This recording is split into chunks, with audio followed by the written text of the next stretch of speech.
Hello, my name's Hayley Noakes and I'm going to be talking to you about doing an effective presentation today. So, just to briefly run through the purposes of presentations, sometimes we think, why on earth are we being asked to do this in this horrible format, and our tutors ask us to stand up in front of the class and I don't want to do it, I'm nervous about it, what's the point of them altogether?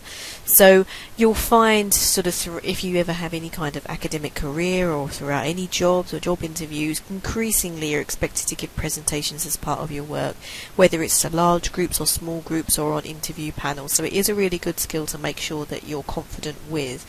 Bearing in mind that when you don't do it very often, you're always going to feel a little bit nervous before you present to a crowd of people. So that's fine, just embrace that. All it means is that you care about what it is you're doing, which is a good thing. So we want to stimulate discussion with presentations generally. Often you have questions and answers after those, or at conferences people will discuss whatever it is you've been speaking about afterwards over tea or coffee. You want to interest and inform the audience, so you're trying to hook them in to give them a bit of information about whatever topic it is you're talking about, inform them, but ultimately interest them and in be engaging in what you're saying to them. I'm sure we've all been in presentations before where we haven't found them interesting or engaging at all, and that can be quite difficult because then you switch off and you don't really learn anything. It also allows a different form of assessment.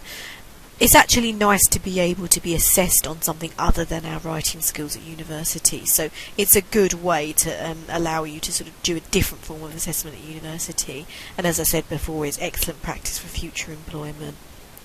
So I just want you to watch this short video that I'm going to play and just think about, jot down some things that you think is wrong with this presentation, and then I'll just briefly go through some of the things that we thought were wrong with it after you've viewed it.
Okay, so hopefully during that presentation, or that fake presentation, you were writing down some of the things you thought were wrong with that presentation. Briefly now, I'm just going to outline a couple of them too. I'm sure you noticed already. Although this presentation was based on business details, that doesn't matter really. You found that he repeated himself several times while he was presenting that information. He also apologised a lot for how boring some of the information was going to be, which is not a good thing. You don't want to start off by saying, well, this is unfortunately not going to be very interesting, or I don't really know what I'm talking about. And when we're nervous, we often do that. We often spend time sort of berating ourselves, but you should never do that kind of thing in your presentation. Looking at the graphics that he was using as well, it was very inappropriate for a presentation. It was hard to read. We couldn't really see where he was pointing to either, so you have to think carefully about the graphics that you'll be using in your presentation, and spending time making sure that you're not just reading off of the screen, or indeed the screen behind you has something that is related to what it is you're actually talking about. So it's just, that video is just an example of some of the things that you shouldn't be doing in your presentation, and to see sort of how perhaps maybe you might be coming across if you were ever making any of these. And there are lots more mistakes that you might make in a presentation. You might be moving around too much perhaps. You might be turning around and facing the screen and reading into your screen, which is quite a common one. Going too fast, speaking very quickly is a very common one. So the next few slides will just help you try and overcome some of these issues, so you can start to build confidence in presenting a successful presentation. So, planning your presentation, it should be much along the same lines as planning any kind of assignment, because you're having to research and carefully plan what it is you're going to say, exactly the same as you might be carefully planning and researching what you're going to write. So making sure that your content is relevant to whatever question it is you're going to be talking about, but also interesting as well. So often it's a good idea to add examples into your presentations for whatever content is you're going to be talking about. Your time management is very important as well. You really should make sure that you're practicing how long does it take you to get through each slide, recognising that the likelihood is when you're nervous you'll go faster than you think you're going to. If you've been asked to do a 10-minute presentation and you're done within 3 minutes, that can be really detrimental to your grade.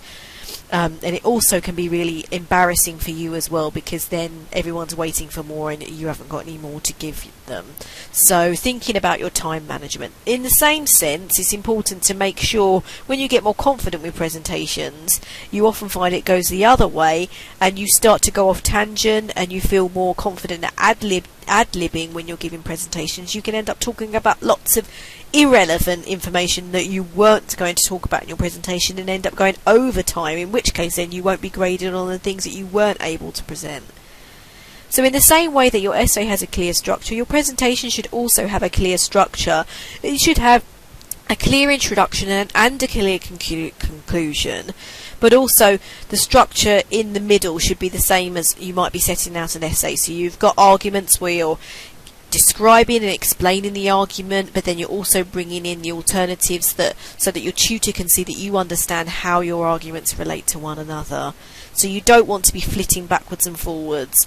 And this is why, if you notice through this presentation, I don't have words and sentences flying in all over the place. It all just appears on one presentation slide, because again, when you're nervous and you're giving a presentation, sometimes it's very easy to sort of, you do sometimes go off a tangent and you skip ahead, and you might talk about a point that's actually 3 points lower than you intended to. I might suddenly start talking about audience participation. I've missed out a few in the middle there. If I've got my whole slide up like this, that doesn't really matter, but if I have things flying in one at a time, you end up having that situation where you keep saying, oh, I've said this already, oh, I've said this already, and you don't really want that. So have it all there, all in one go, and then the structure per slide isn't as important.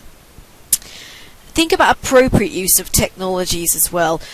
So PowerPoint and Prezi are both very good applications to use for slides for your presentations. Rarely do we have any sort of formal old-fashioned slides now, and it is a good idea to have some kind of technology to support your presentation. Rarely you asked to do a presentation where you don't have anything supporting you, except for perhaps maybe in a job interview where it's a very informal 10-minute presentation outlining your knowledge of a particular subject area. Even then they're likely to say to you, if you want to do a PowerPoint or do a handout to support you, and I would always recommend that you do that. Use one that you're comfortable with as well, and make sure that you check it all beforehand, obviously. But when you're thinking about the technology, as I said, try and keep it as formal and simplistic as possible. So don't have lots of words flying in. Think about your slide background and whether that is appropriate for the size of the presentation that you're going to be doing, because sometimes the screen that you're presenting on is not as big as you think it's going to be. So what looks very clear on your small laptop or computer screen might not necessarily look clear on a large screen or a television that it might be being presented on. Make sure that you use clear supporting documentation as well. So it's always good to do a handout alongside your presentation. And an actual handout is more effective than just simply a printout of your slides. Although if that's all you can manage, then a printout of your slides is always useful, because people can then make annotations and notes alongside that. Think about audience participation as well. So are you going to ask them questions and expect answers? Are you going to get them to do any activities? There's likelihood as a student you won't be expected to get them to do many activities, but as a mentor, if you're running any sessions for our mentor-led skills sessions, then you certainly will have to get them to do activities. So when you're thinking about good time management, is very important to time. How long is it realistically going to take us to do this activity, and feedback our findings from it, making sure that you've got a whole session plan. If you're presenting for an hour, then you certainly need one. If you're presenting for 10 minutes, it's not so important.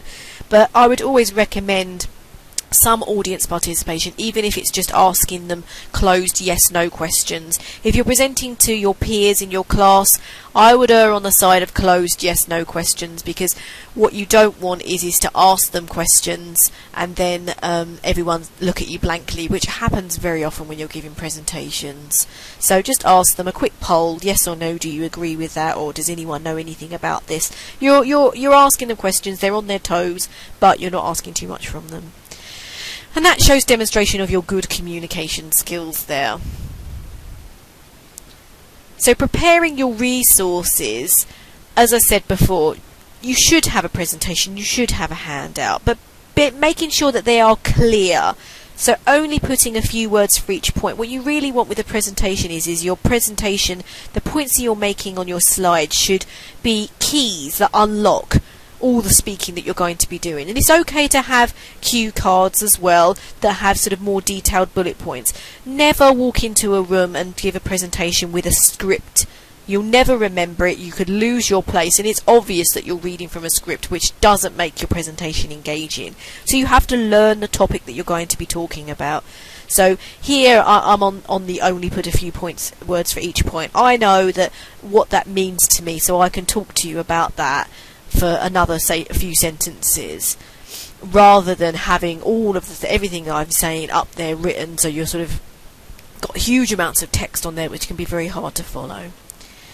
Use visual aids where appropriate to add interest as well. Don't put meaningless pictures and cartoons and things in your presentations, because they distract, but you can add photographs or diagrams where it is appropriate. And if you're going to add diagrams, then make sure that they are large and clear and easy to read. Your diagrams should all be along those lines anyway, but it's very easy to sometimes just paste in the ones that Excel make for you, and the colours aren't very clear on a large screen, so do check that out beforehand.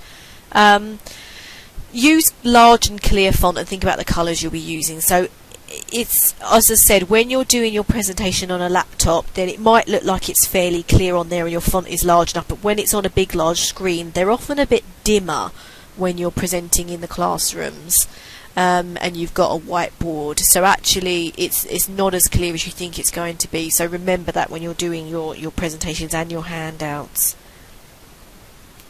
So make sure you do learn your content and structure and prepare cue cards for yourself. Don't read off a script, but rehearse speaking aloud as well. As I said, when you're nervous, you will go faster than you will do when you're practicing. So bear that in mind, and have techniques to slow yourself down, like just taking a moment to stand behind the lectern, drink a sip of water, look around the room, ask if anyone has any questions, just so you've got a moment to compose yourself and to slow down a bit if you recognise yourself going fast.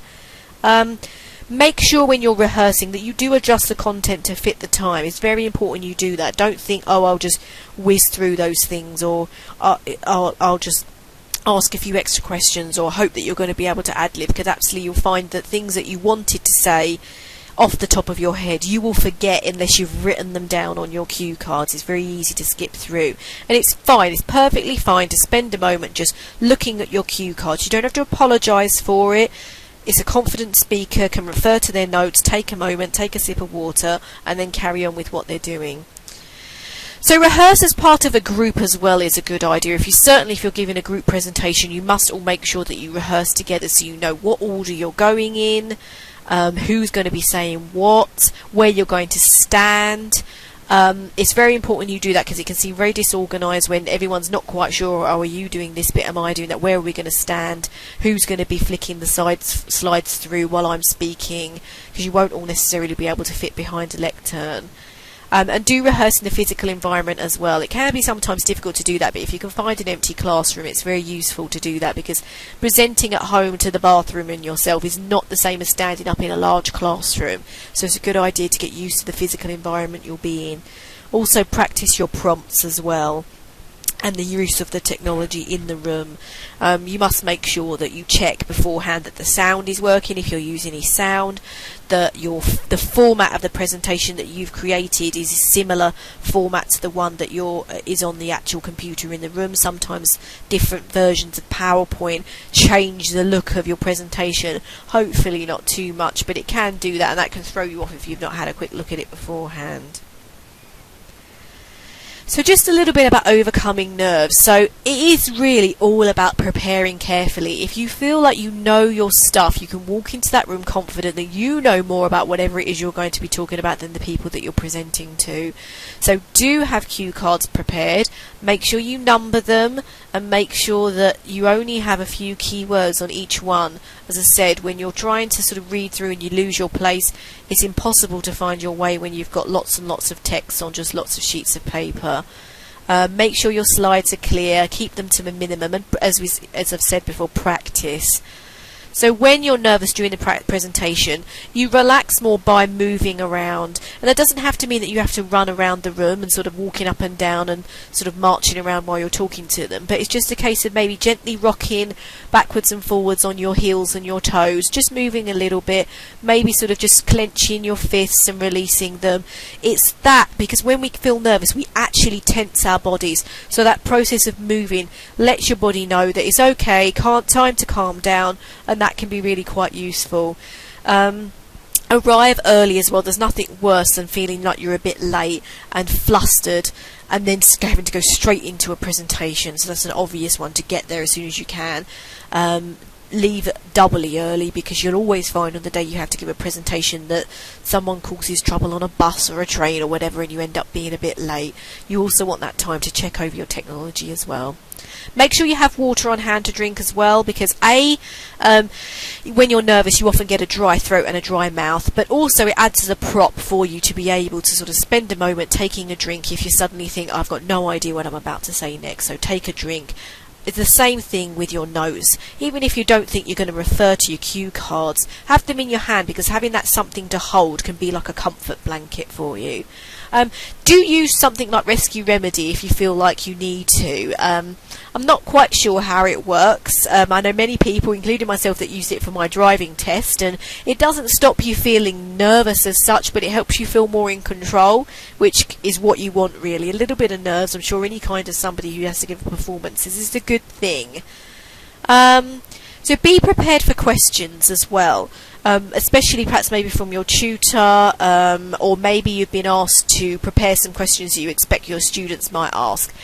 So be prepared for those, and also it's okay if you don't know the answer to their questions. Ask them to repeat it or put it in another way if you're not sure about what they're talking about, or say, I'm not sure on that one, I'll get back to you about it though, or that's an interesting question, I hadn't considered that, but yes, thanks, I'll think about that more. Okay, so you don't have to know all of the answers, but it's the way that you handle those situations which is the impression that people take away about you. Just remember to make sure that you take your time. So every time that you say a sentence or you say something, just take a moment, breathe. That moment that you're breathing for, or you're standing there, or you're a bit nervous about, may seem like an eternity to you, but it is actually really only probably half a second that you're doing it for. And it's really helpful to slow down, remembering that often the nerves that you feel right at the very beginning don't last very long, because once you get into the process of doing a presentation, you become more confident with it.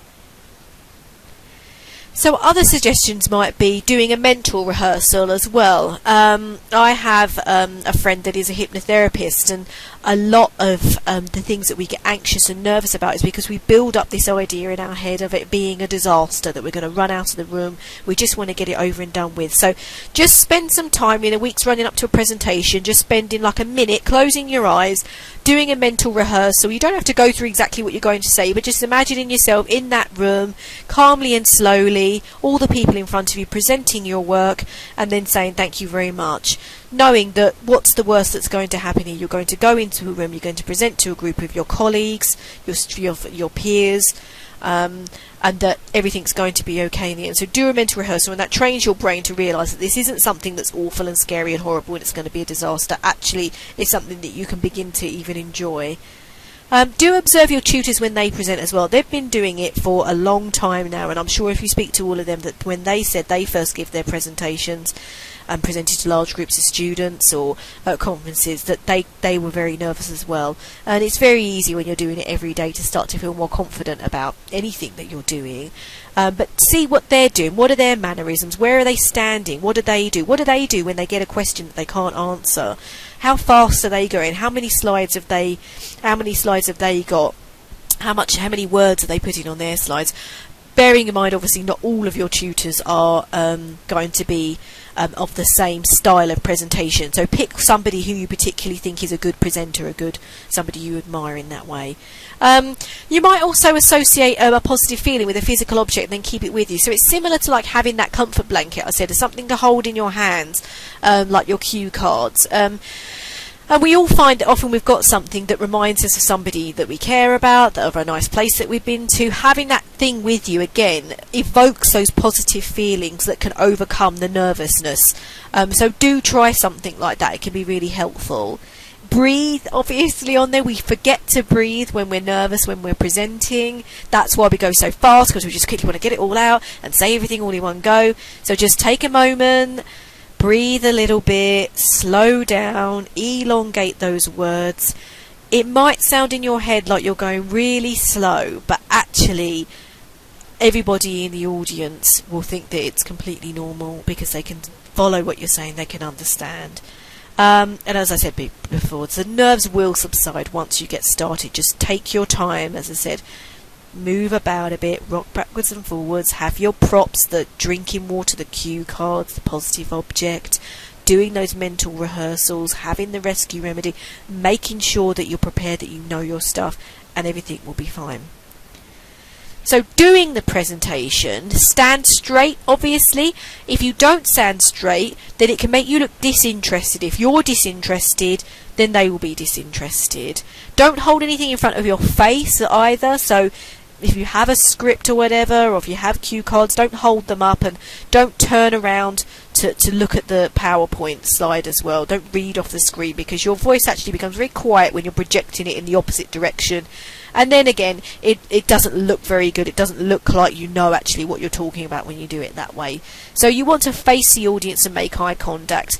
It's a good idea often to pick a couple of people. You might have a few friends in the room. Just say to them, I'm going to be talking at you while I'm presenting. So not all in the same area, but that way then your gaze is following the crowd around the room. You're engaging everybody. If you don't want to look in people's faces, which sometimes can be a bit intimidating, then pick inanimate objects around the room. So the fire extinguisher in the corner, the window in the back there. They won't know that you're not looking actually at a person, but because sometimes it can be intimidating looking into somebody's eyes when you're doing a presentation. Keep still. This sounds like a contradiction to the point I made earlier about moving around, but it means that you shouldn't be walking up and down the room and moving around too much. It can be very distracting for people that you're presenting to, but you can sort of move around, as I said, clench your fists, rock backwards and forwards, so that you've got that constant sort of feeling of movement through your body, but you're not actually flinging yourself around. Using too many hand gestures, it become quite distracting. Don't fold your arms as well. It's the same with slouching. It makes you seem disinterested. You might like to pose some questions as well, which I think is a good idea. As I said, audience participation. Pose some questions to the audience, and if they're not yes/no questions or short answer questions, then think maybe at the end of the presentation you might like to pose some questions for them to go away and think about, and that's always a nice way of finishing your presentation. But obviously always asking them if they have any questions. And then if nobody puts up their hand, don't look all forlorn and upset and worried about it. Doesn't matter. Thank you very much, and go back and take your seat. Okay, so you might find that you feel more comfortable standing behind a desk or a lectern. There are many presentation skills tips will tell you not to stand behind desks or lecterns because it causes a barrier between yourself and the audience. I think as long as you haven't got anything right in front of your face, like a big lamp or a big screen or something, then if you feel better behind there and you're safe behind there, then absolutely fine, do that until you feel more confident. Have a backup system in place in case of malfunction. So this is why it's a good idea to bring copies of your handouts with you to give them if they can't see them on the slides. Make sure you always have a copy of your handouts, your presentation printout with you, because if the presentation equipment doesn't work, you've still got to give the presentation, so at least you've got something to go by. If you start to panic, it can happen. If you freeze, just stop, just take a breath. Sort of physically drop your shoulders, as I said, wriggle your toes, clench and unclench your fists, because we tense up. Take a drink of water. It's okay. It might seem like it's forever for you, but for everybody else, it won't be. As I've said earlier, sort of don't stare at one individual. Sort of have a few places, like I said, inanimate objects or friends in the audience. It can be very intimidating if that one poor person who's made eye contact you in the front and you spend the next half an hour presenting just to them. It can make everyone else feel excluded and can make them want to run out of the room. So focus your gaze on various objects around the room that are not humans. Okay, so it's a good idea to do an activity on practicing presentation skills. We can't do that actually physically in a room because this is an online presentation, but it's a good idea if you've got a friend that you want to practice with, then find a topic. Often debate topics are quite good. Find a topic related to your subject area. Both take a for and against, so debate for banning smoking in public places, debate against it. Both prepare a 10-minute presentation on that and practice giving it to one another. If you can find a group of people that will give presentations to one another, then great, because then you've got a couple of people that can give you honest feedback, and that's what you're looking for, constructive criticism. Are you going too fast? Where is your eye contact?